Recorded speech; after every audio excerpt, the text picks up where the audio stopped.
मैं तुझे प्रथम गिनती में गिनाता हूं, देवताओं का आधिपत्य तुझे प्रदान करता हूं, सारे देवों में तू प्रथम गिनती में गिना जाएगा, प्रथम पूज्य माना जाएगा।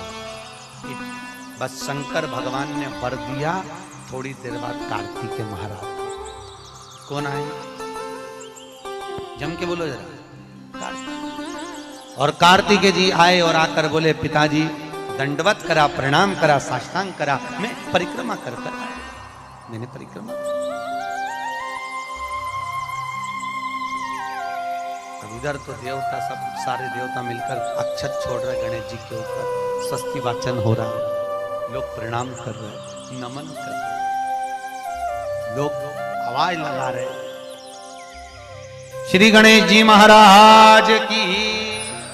अब सारी दुनिया में आवाज लग रही गणेश जी। तो कार्तिकेय ने पूछा, माँ ये गणेश जी का जय घोष क्यों हो रहा है, गणेश जी के जयकारे क्यों हो रहा है, गणेश जी के लिए इतना जय घोष। तो माता पार्वती ने भगवान शंकर के शब्दों को कार्तिकेय को सुनाया। कार्तिकेय रो पड़े, माँ मैं परिक्रमा कर आया, गणेश जी ने तो केवल आपकी परिक्रमा लगा ली, आपने उसको प्रथम गिनती में मान लिया। माँ उसने बुद्धि का परिचय दिया और मैंने कर्म का परिचय दिया। बुद्धि का परिचय, कर्म का।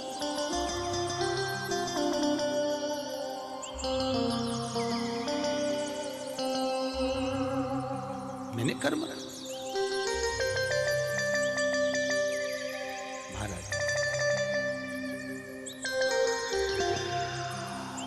व्यक्ति को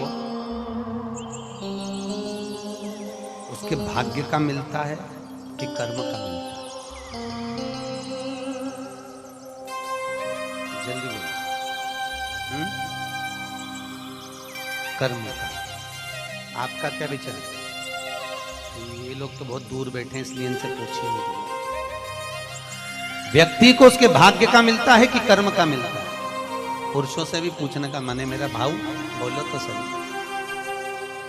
कि उसके कर्म का मिलेगा कि भाग्य का मिलेगा? है? दोनों का मिलेगा। मेरी माताएं जी हाँ बिल्कुल सही कह रही है, दोनों का ही चाहिए। काय का भाग्य का और कर्म, ये दो है।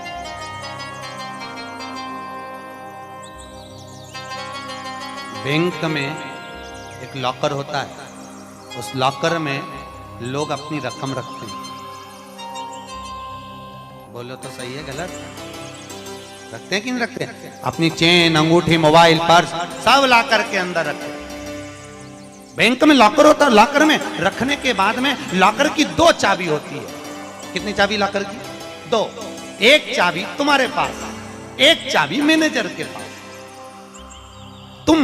तुम्हारी चाबी कितनी भी लगा लो, जब तक मैनेजर की चाबी नहीं लगेगी तब तक वो लॉकर, अरे बोलो जम के, नहीं खुलेगा। और बैंक का मैनेजर कितनी भी चाबी लगा ले, लॉकर खुलेगा क्या? नहीं, तुम्हारी चाबी लगना जरूरी है। उसी तरह तुम्हारी चाबी है कर्म की चाबी, तुम कितनी भी घुमा लो पर वो ताला नहीं खुल सकता जब तक मैनेजर मेरा शंकर अपनी भाग्य की चाबी घुमा कर नहीं जाए। इसलिए तुम कर्म करो, भाग्य की चाबी मेरा भोलेनाथ घुमाएगा और कब क्या दे जाए तुम्हें मालूम ही नहीं पड़ पाएगा। इसलिए चाबी दोनों होना चाहिए, एक भाग्य की, एक कर्म। तो चाबी होंगी लॉकर खुलेगा, अगर एक चाबी लगी तो लॉकर नहीं। गणेश जी महाराज को भगवान कार्तिकेय महाराज बोल रहे हैं, माँ मैं कर्म करने गया था, मैं परिक्रमा करने गया था, और यहाँ गणेश जी महाराज को तुमने प्रथम गिनती में बना दिया। माँ ये क्या हुआ? माता पार्वती को गुस्सा तो बहुत आया, क्रोध भी आया, माँ पार्वती की आंख में अश्रु भी भर गए, आंसू। माता पार्वती के नए अश्रु।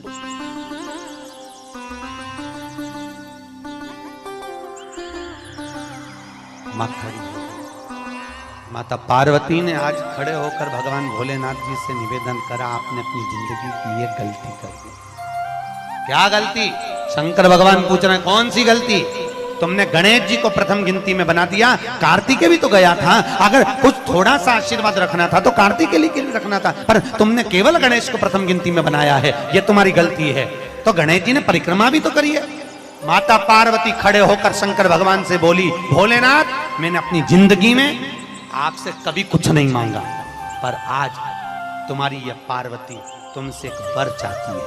शंकर भगवान ने कहा, मांग, तुझे क्या चाहिए? पार्वती कहती है, आज के बाद तुम्हारी कभी पूर्ण परिक्रमा ना होगी। आज के बाद तुम्हारी कभी पूर्ण प्रदक्षिणा ना हो। पूर्ण नहीं, कौन ने मांगा? जम के बोलो। शंकर की पूर्ण प्रदक्षिणा माता पार्वती ने कह दिया, भोलेनाथ आज के बाद, क्योंकि तुम भोले हो, तुम्हारे आसपास कोई घूम लेता है, तुम उसको कुछ भी निकाल कर दे देते हो। होता है, दो बहुएं होती हैं, एक बहू रहती है पूना में, बोलो कहाँ? मुंबई या पूना, और दूसरी बहू तुम्हारे साथ रहती है। अरे बोलो जम के, एक दूर रह रही है और एक तुम्हारे साथ रह रही है। पर सास को जो साथ रह रही है ना, रोज पूछ रही है ना, वो अच्छी नहीं लगती। वो जो दूर रहती है ना, उसका गुणगान 24 घंटे करती है। ये डोकरियों की आदत भी बुरी।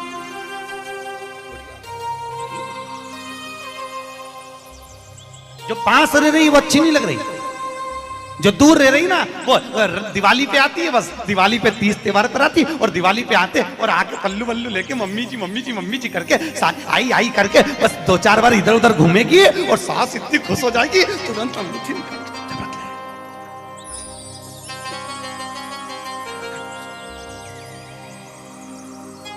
जो तुम्हारे पास में है वो बुरी लग रही है, और चाय दे रही है, दूध दे रही है, बस बोलने में कभी कभी बोल देती है। अब बहुएं हैं बेचारी, हो जाता है। एक सास बहू से कहती है, मैं सुबह 5 बजे उठती हूँ, तू 4 बजे उठाकर। अब वो झगड़ा करते करते हमारे पास आ गए, और हमारे पास आके बोली, गुरुजी ये मेरी सास मुझे परेशान करे। मैंने बोला, तेरी सास को क्या बोल रही है? तो क्या मैं 5 बजे उठूं तो बहू 4 बजे उठना चाहिए। अच्छी बात बोली, कोई दिक्कत वाली बात नहीं है। एक काम कर, बहू की उम्र है 20 साल, तेरी उम्र है 70 साल, तू 20 साल की बन जा, मैं भी इसको जगाना चालू कर देता हूं।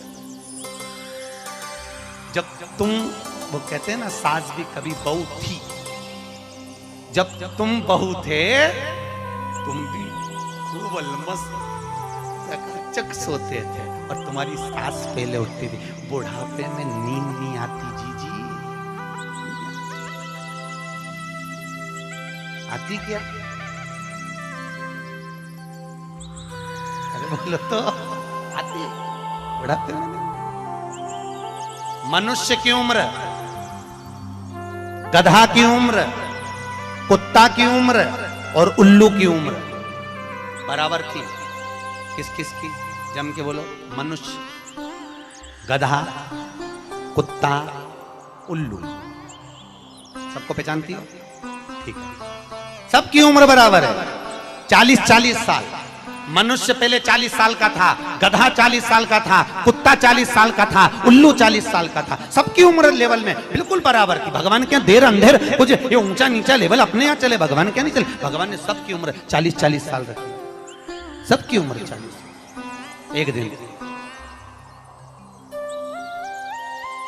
गधा भगवान के पास में आया, और गधे ने भगवान से आकर कहा, अरे भोलेनाथ। भगवान शंकर ने पूछा, क्या हो गया? महाराज, हमारी उम्र 40 साल की दे दी, हम लोगों का बोझा ढोते रहे, लोगों का वजन ढोते रहे, महाराज हमारी उम्र बिल्कुल आधी कर दो, बिल्कुल आधी, हमें इतनी लंबी उम्र नहीं चाहिए। भगवान ने कहा, ठीक है गधा, आज से तू 20 साल का। गधा कितने साल का हो गया? अरे जम के बोलो, 20 साल का। थोड़ी देर बाद मनुष्य, आवाज सेट करो, मनुष्य ईको खत्म हो गया, डीले नहीं आ रहा, मनुष्य। और थोड़ी देर बाद में मनुष्य भगवान के पास पहुंचा। भोलेनाथ आगे वापस, आगे मनुष्य, और भगवान के पास जाकर बोला, भोलेनाथ। भगवान शंकर ने पूछा, तुझे क्या हो गया? भोलेनाथ, 40 में मेरा क्या होगा? भगवान ने कहा, गधे की बच्ची है, कितने साल बचे हैं? 20। मनुष्य कहा दे दो प्रभु, भगवान ने कल ले जा। कितने का हो गया? जम के बोलो 60 का। थोड़ी देर बाद कुत्ता आ गया। कुत्ता शंकर जी से बोला भोलेनाथ। शंकर भगवान ने पूछा तुझे क्या हो गया? महाराज 40 साल की उम्र दे दी, लोगों के दरवाजे पर बैठा रहूं, दरवाजे पे बैठकर झूठन चाटूं, दरवाजे पे बैठ के रोटी खाऊं, दरवाजे पे दुम हिलाऊं और दरवाजे पे से चिल्लाऊं, महाराज मेरी उम्र कम कर दो। भगवान ने कहा ठीक है कुत्ता, आज से तू 20 साल। थोड़ी देर बाद मनुष्य फिर आ गया। भोलेनाथ 60 में क्या होगा? भगवान ने कहा कुत्ता की बच्ची है कि चल जाएगी, ले जा। कितने का हो गया? थोड़ी देर बाद उल्लू आया। उल्लू ने आकर कहा भोलेनाथ। भगवान शंकर ने पूछा तुझे क्या हो गया? महाराज 40 साल की उम्र दे दी, रात रात भर जगता रहूं, पेड़ पे टंगा रहूं, रात रात भर मुझे नींद नहीं आती भोलेनाथ, मेरे को रात भर चौकीदारी करना पड़ती, रात भर पेड़ पे बैठा रहता हूं, रात भर वृक्ष पर बैठा रहता हूं, मेरी उम्र कम कर दो। भगवान ने कहा कितनी कम कर दो? बिल्कुल आधी कर दो। भगवान ने उल्लू की उम्र आधी कर दी। कितने साल का हो गया? 20 साल का। थोड़ी देर बाद मनुष्य आ गया। मनुष्य आकर बोला अरे भोलेनाथ। शंकर भगवान ने पूछा क्या हुआ? 80 में मेरा क्या होगा? भगवान ने कहा उल्लू की बच्ची है, चलेगी? ले जा। कितने का हो गया? 100। अब तुम खुद देखो 40 वर्ष तक मनुष्य अपनी जिंदगी को सही जीता है। कितने साल? जम के बोलो जरा। 40 साल तक मनुष्य अपने जीवन को सही जीता है। खूब खाता, आराम से पचता, खूब डेंटिंग पेंटिंग सब चकाचक, कपड़े मपड़े सब जोरदार, रकम मकम सब पहने, खूब अच्छा लगे, क्योंकि 40 वर्ष की जिंदगी तुम्हारी है तो 40 साल तक मनुष्य अपने जीवन को सही जीता है। 40 के बाद किसकी लगी थी? जम के बोलो। गधे की। तो 40 से 60 तक मनुष्य गधे जैसा बोझा ढोता है। बच्चों को बड़ा करना है, शादी करना है, मायरा भरना है, परिवार को पालना है, तो बोझा ढो रहा है। जैसे गधा बोझा नहीं ढोता, ऐसे 60 तक बोझा ढोया। 60 के बाद उम्र किसकी लगी? कुत्ता की। जब 80 की उम्र में आता है तो कुत्ते को दरवाजे पे रखा जाता है। जब तुम्हारी 80 की उम्र होगी तो घर के लोग कुर्सी डाल के, खटिया पलंग दरवाजे के पास हॉल में बिठा देंगे, वहीं बैठे, और रोटी भी दरवाजे के पास, चाय भी दरवाजे के पास, क्योंकि कुत्ते को अंदर परमिशन नहीं है। और कोई भी मिलने आया तो वहीं से चिल्लाया बहु, वहीं से, क्योंकि कुत्ते की उम्र वहीं से।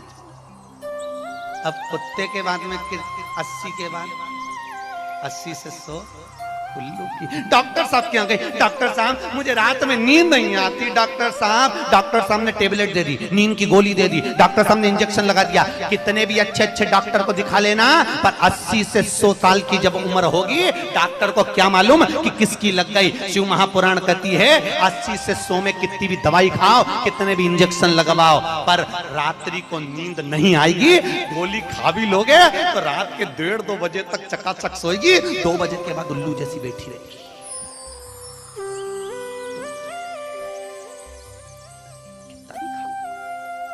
कितनी भी दवाई खाओ, कितने भी अच्छे डॉक्टर को दिखाओ, पर 80 से 100 में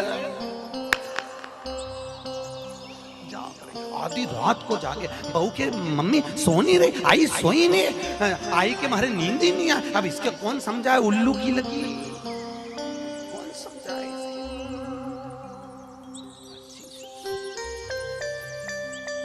अपन तो सब कथा छोड़ो, अपन अपनी कथा पे आओ। चलो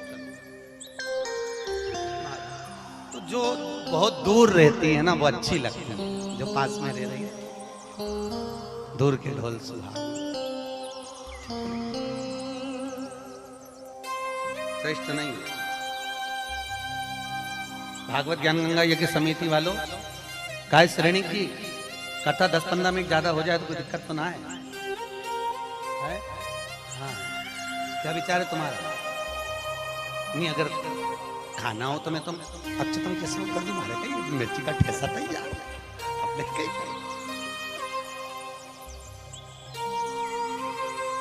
आमटी न चावल आज तो खूब चक निपटा। अगला प्रश्न है, तो ये प्रदक्षिणा का प्रश्न है। अगला प्रश्न, शिवलिंग की पूजा करने के लिए शिवलिंग को घर में कहां रखें? जहां तुम्हारी मर्जी है। अब ये तो भगवान शंकर को पूजा घर में रखो ना, जहां पूजन होती है, जहां देवता बैठा हुआ रखो।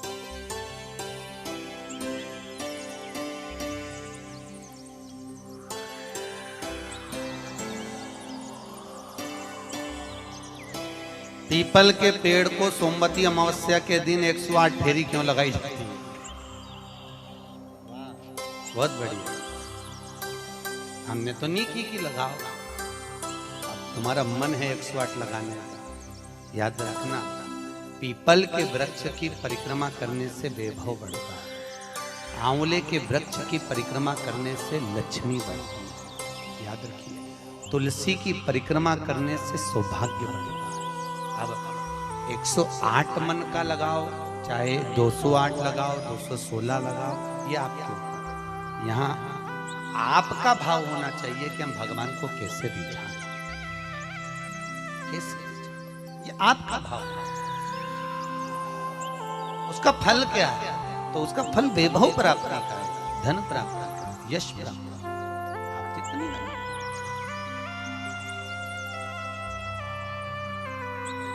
ऋषभदेव जी के पुत्र श्री भरत जी महाराज अपनी योनि से छूटे तो हिरण की योनि में गए। हिरण की योनि पाने के बाद श्री ऋषभदेव जी के पुत्र जो भरत जी थे, हिरण की योनि में आने के बाद में, हिरण की योनि पाने के बाद भरत जी को लगा कि मैं इस हिरण की योनि में पड़ गया हूं, इससे मुक्ति कैसे मिलेगी? तो हिरण की योनि में आने के बाद भरत जी महाराज पीपल के वृक्ष के नीचे जो संत बैठे हुए थे, उनकी 108 परिक्रमा करते थे हिरण की योनि में। तो हिरण की योनि के 108 परिक्रमा कर रहे थे। उस दिन थी सोमवती अमावस्या का दिन, जिस दिन हिरण की योनि से परिक्रमा करते करते भरत जी महाराज छूट गए थे और वापिस मनुष्य की योनि में आ गए थे। ये 108 परिक्रमा का फल है। ऋषभ जी के पुत्र हिरण की योनि से छूटकर परमात्मा की भक्ति को मनुष्य देह मिल गई। शायद हो सकता है हम मानव की देह में हैं और मनुष्य की देह में आकर अगर हम भगवान की 108 परिक्रमा लगाते हैं, हम भगवान का भजन करते हैं, 108 परिक्रमा के अंतर्गत हम डूबे रहते हैं, तो हो सकता है मनुष्य की योनि से छूटकर हम देव योनि में चले जाए, भगवान की परास प्राप्त हो जाए। मां तो शास्त्र कह रहा है, अंजना माता गौतम बाबा से कहने पर शंकर की आराधना कर रही है। और आराधना करी माता अंजना ने, शिव जी की आराधना करी, शंकर की जब आराधना करी, शंकर का अभिषेक करा, भगवान भूत भावन प्रसन्न हो गए और शंकर भगवान ने उसी समय माता अंजना को वर प्रदान करा, तो चिंता मत कर, तेरे घर में पुत्र होगा। पुत्र, तू क्यों चिंता कर? भगवान शंकर जब भी देते हैं छप्पर के देते हैं। भगवान कृष्ण के यहाँ कितने बच्चे दिए? 1,77,086। अब अंजना माता के यहाँ भगवान संतान दे रहा है। भगवान अंजना माता के यहाँ हनुमान जी महाराज कितने भाई थे? माता अंजना के गर्भ